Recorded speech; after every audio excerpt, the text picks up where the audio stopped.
जो हम आज कर सकते हैं उसे कल के भरोसे ना छोड़ें, क्योंकि कल किसने देखा है। आज मिला है तो उसे भरपूर जी लें, तभी सुनहरा कल आएगा। आज का संघर्ष जितना ज्यादा होगा, कल की सफलता हमारी उतनी ही अच्छी होगी। और सफल होने के लिए अच्छा समय हमेशा होना चाहिए, जो बनता है हमारे कामों से, हमारी मेहनत से। और इसमें आपकी मदद करेगा आपका आज का पंचांग। आप सभी को नूपुर शर्मा का नमस्कार और भाग्योदय में बहुत बहुत स्वागत। आज दिन है शनिवार, तारीख है 28 सितंबर 2024। तिथि है अश्विन मास के कृष्ण पक्ष की एकादशी तिथि, जो दोपहर 2:50 तक है और उसके बाद द्वादशी तिथि शुरू हो जाएगी। आज आश्लेषा नक्षत्र रात 3:38 तक है और उसके बाद मघा नक्षत्र शुरू होगा। आज सिद्ध योग रात 11:50 तक है और उसके बाद साध योग शुरू होगा। आज अभिजीत मुहूर्त भी है, जो दिन में 11:53 से दोपहर 12:41 तक रहेगा। अमृत काल रात 1:51 से 3:36 तक है। राहु काल सुबह 9:19 से 10:48 तक रहेगा दिन में। सूर्य आज कन्या राशि पर भ्रमण कर रहे हैं और रात 3:38 तक चंद्रमा कर्क राशि पर है और उसके बाद सिंह राशि पर संचार करेंगे। और आज इंदिरा एकादशी है। ये एकादशी विशेष रूप से भगवान विष्णु और पितरों को समर्पित है।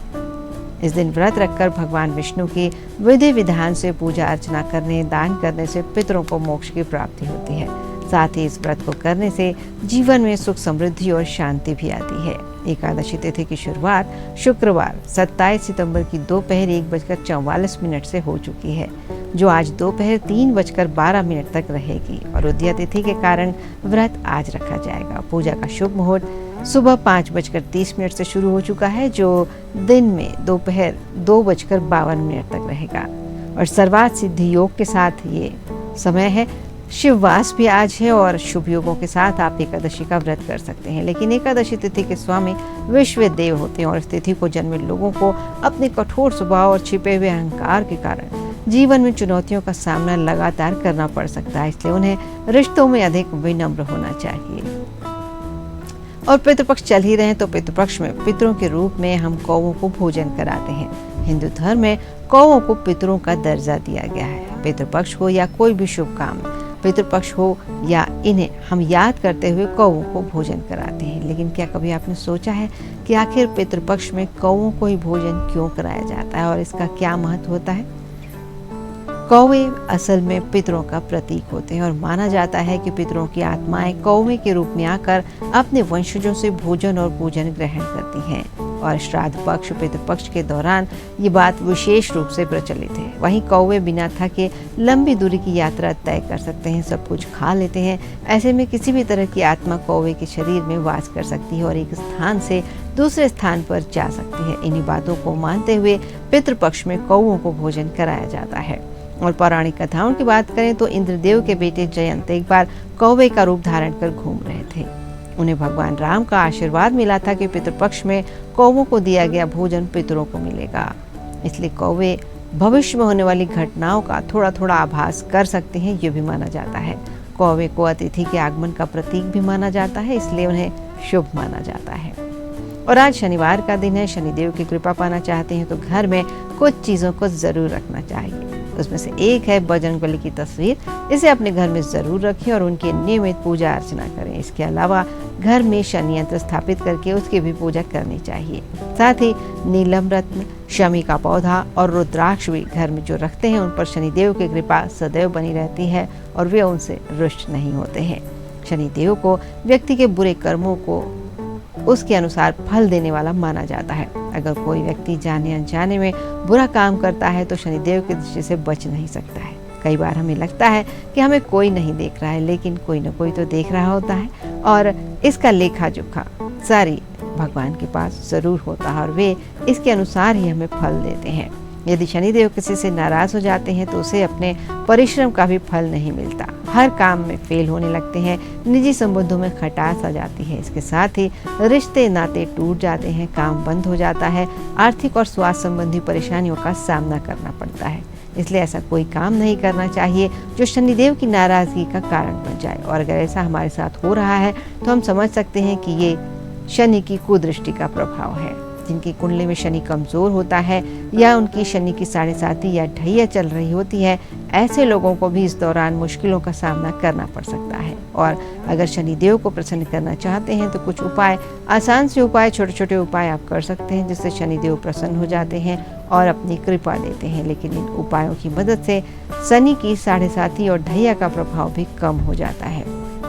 लेकिन इसका ये मतलब नहीं है कि आप गलतियां करते चले जाएं, पाप करते चले जाएं, धोखे देते चले जाएं। ज्योतिष के अनुसार शनिवार के दिन शनिदेव के साथ ही हनुमान जी और पीपल वृक्ष का भी पूजन करना चाहिए। ऐसा करने से सभी कष्टों से मुक्ति मिलती है और भगवान प्रसन्न होते हैं। अगर जाने अनजाने कोई भूल हो गई है, परेशानी आपने पैदा की है, किसी को दुख दिया है, किसी को तकलीफ दी है, किसी को धोखा दिया है, कोई बेईमानी की है, तो शनिदेव से अपनी गलतियों की माफ़ी मांगे, पश्चाताप करें और सही काम करने का प्रयास करें। और शनिदेव की कृपा पाने के लिए बेजुबान पशु पक्षियों, मजदूर वर्ग, असहाय जरूरतमंदों, अपने सहकर्मियों और बुजुर्गों की मदद करते रहें। वास्तु प्रकृति से मनुष्य के सामंजस्य को बनाए रखने की वो कला है जो 10 दिशाओं और पंचतत्वों पर आधारित है। किसी भी दिशा या तत्व के दोष मुक्त हो जाने पर वास्तु नकारात्मक प्रभाव देने लगता है, जिसके कारण वहां निवास करने वाले लोगों को अनेक समस्याओं का सामना करना पड़ सकता है। अगर वास्तु के अनुरूप प्लॉट या भवन के मध्य भाग को ब्रह्म स्थान कहा गया है। हर घर में एक बीच की जगह होती है जिसे हमें खाली रखना चाहिए। पुरानी शैली के घरों, हवेलियों, महलों में ब्रह्म स्थान पर खुला आंगन जरूर होता था। खुला हुआ ब्रह्म स्थान घर के अन्य वास्तु दोषों के कुप्रभावों को कम करने में सक्षम होता है। लेकिन आजकल की जीवन शैली के मकानों में खुला हुआ आंगन नहीं छोड़ा जाता है, उसकी जगह हॉल बना होता है। ऐसी स्थिति में घर में खुला क्षेत्र इस प्रकार उत्तर या पूर्व की तरफ रखें जिससे सूर्य का प्रकाश और हवा मकान में अधिक से अधिक प्रवेश कर सके।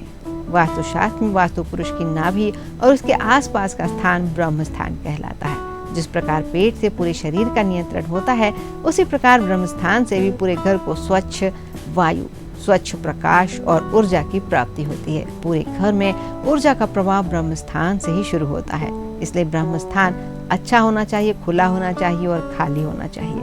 बृहत संहिता में इस बात पर विशेष बल दिया गया है कि जो गृह स्वामी खुशहाली चाहते हैं उन्हें घर के ब्रह्म स्थान को सुरक्षित रखना चाहिए। यानी इस जगह पर गड्ढा, पानी, अवरोध और किसी प्रकार की गंदगी नहीं होना चाहिए। यहाँ भारी सामान नहीं होना चाहिए और ईशान कोण की भांति स्थान को भी सदैव साफ सुथरा, हल्का और बाकी स्थानों से ऊंचा होना चाहिए। घर का मध्य स्थान जिसे हम गज पृष्ठ कहते हैं, यदि हम वहाँ पर जल डालते हैं तो उसे चारों तरफ फैल जाना चाहिए। इसे समझ में आता है कि ये थोड़ा सा मकान से ऊपर की ओर है। समतल हो तो भी चलेगा, लेकिन नीचा इसे किसी भी हालत में नहीं होना चाहिए। यदि ब्रह्म स्थान नीचा होता है तो गृह स्वामी को आर्थिक तंगी से जूझना पड़ता है। और हो सके जितना ज्यादा हो सके इस जगह को खाली रखिए। और बात कर लेते हैं घर के पूजा घर की भी। ये स्थान वो जगह होती है जहाँ पर हमें सबसे ज्यादा शांति मिलती है, ऊर्जा की प्राप्ति हो सकती है। दिन की अच्छी शुरुआत और शुभ कार्यों के लिए पूजा घर बनवाते समय और पूजा करते समय बहुत सारी सावधानियों को बरतना चाहिए और जिससे जीवन में सुख समृद्धि आ सके। वास्तु नियमों के अनुसार अगर पूजा घर है तो बहुत अच्छी बात है, लेकिन अगर गलत दिशा में है तो आप गलत दिशा में ही पूजा करेंगे और इससे लाभ होने के बजाय कई परेशानियों और हानियों का सामना करना पड़ता है। घर पर पूजा घर की दिशा सबसे अच्छी दिशा यानी ईशान दिशा होना चाहिए, जिसे उत्तर पूर्व का कोण कहा जाता है। यदि ये ना हो सके तो पूर्व दिशा में बनवाएं इसे या फिर उत्तर दिशा में बनवाएं। पूजा करते समय अपना मुख पूर्व या उत्तर दिशा की ओर करना चाहिए। धन प्राप्ति के लिए उत्तर दिशा और ज्ञान प्राप्ति के लिए पूर्व दिशा में मुख करके पूजा करना चमत्कारिक लाभ देता है। पूजा स्थल में सुबह शाम नियमित रूप से दीपक जलाना, शंख बजाना, घंटी बजाना या थाली बजाना, ऐसा करने से नकारात्मक ऊर्जा खत्म होती है। परिवार में सुख सौहार्द का वातावरण बनता है। लेकिन पूजा घर कभी भी बाथरूम के आसपास नहीं बनवाना चाहिए और ना ही दोनों की दीवारें मिलना चाहिए। सीढ़ियों के नीचे या स्टोर रूम में भी पूजा घर नहीं बनवाना चाहिए और पूजा घर में कभी भी किसी भगवान की खंडित मूर्ति नहीं रखनी चाहिए और भगवान की एक से अधिक मूर्तियां या तस्वीर भी नहीं रखना चाहिए। पूजा घर में केवल भगवान की मूर्तियां और पूजा सामग्री रखें। कभी भी स्थान पर महंगी चीजों को छिपा कर न रखें। धार्मिक किताबें और पूजा का सामान ही इस जगह पर रखें तो ये अधिक शुभ होता है।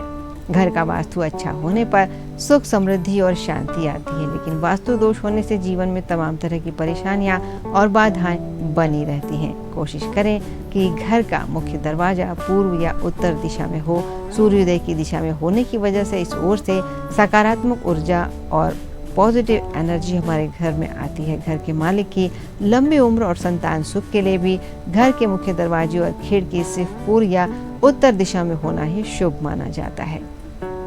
और घर का पूजा घर सबसे अच्छा और अहम स्थान होता है, इसलिए देवी देवताओं की कृपा चाहते हैं तो उत्तर पूर्व दिशा को अच्छा रखें, साफ रखें, खाली रखें और इस जगह पर पढ़ने लिखने का काम करें। और इस दिशा में ऊपरी मंजिल पर भी शौचालय या रसोई घर नहीं बनवाना चाहिए। ईशान दिशा के नाम से जाने वाली ये जगह जल तत्व की दिशा होती है, इसलिए इस दिशा में बोरिंग, स्विमिंग पूल, पूजा स्थल जैसी चीज़ें ही होनी चाहिए और वो भी अंडरग्राउंड वाटर के लिए ये जगह सुरक्षित होनी चाहिए। घर के मुख्य द्वार का इस दिशा में होना वास्तु की दृष्टि से शुभ होता है।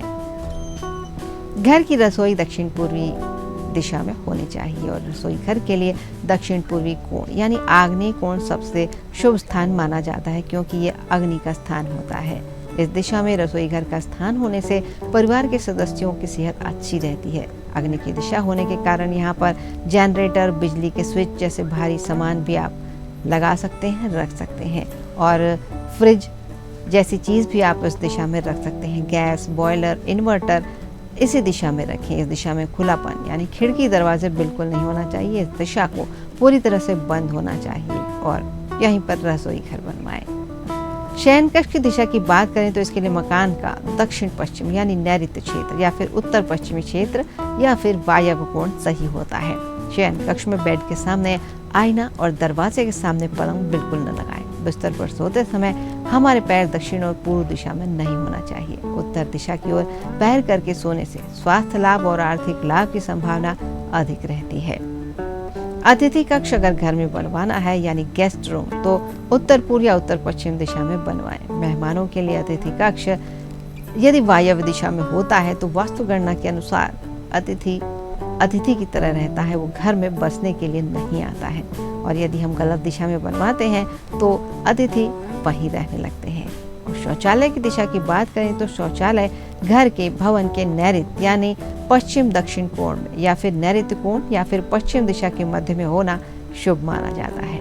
और अगर आपके घर में स्टडी रूम है तो ध्यान दीजिए कि पूर्व, उत्तर, ईशान या पश्चिम दिशा के बीच ये कक्ष बना हुआ हो। पढ़ाई करते समय दक्षिण और पश्चिम की दीवार से सट कर बैठना चाहिए। पूर्व और उत्तर की ओर मुख करके बैठना चाहिए। इससे पढ़ाई में लाभ होता है, पढ़ने में मन लगता है। और अगर जीवन में ठोकर लग जाती है तो उठकर खड़े हो जाइए। गलती हो गई है तो माफ़ी मांगकर उसे सुधार लीजिए। अगर किसी को दुख दिया है, धोखा दिया है तो पश्चाताप कर लीजिए। इससे बड़े से बड़े पाप घट जाते हैं, लेकिन अगली बार कुछ भी करने से पहले सही है या गलत ये ज़रूर सोच लीजिए, क्योंकि भले ही हम गंगा नहा लें लेकिन वो हमारे तन को धो सकती है, मन को नहीं। मन तो केवल हम ही बदल सकते हैं, उसे साफ हम ही कर सकते हैं। और इस बात के साथ ही आज आपसे विदा लेते हैं। कल सुबह 8:30 बजे फिर मिलने के लिए, और तब तक के लिए आप सभी को नूपुर शर्मा का नमस्कार।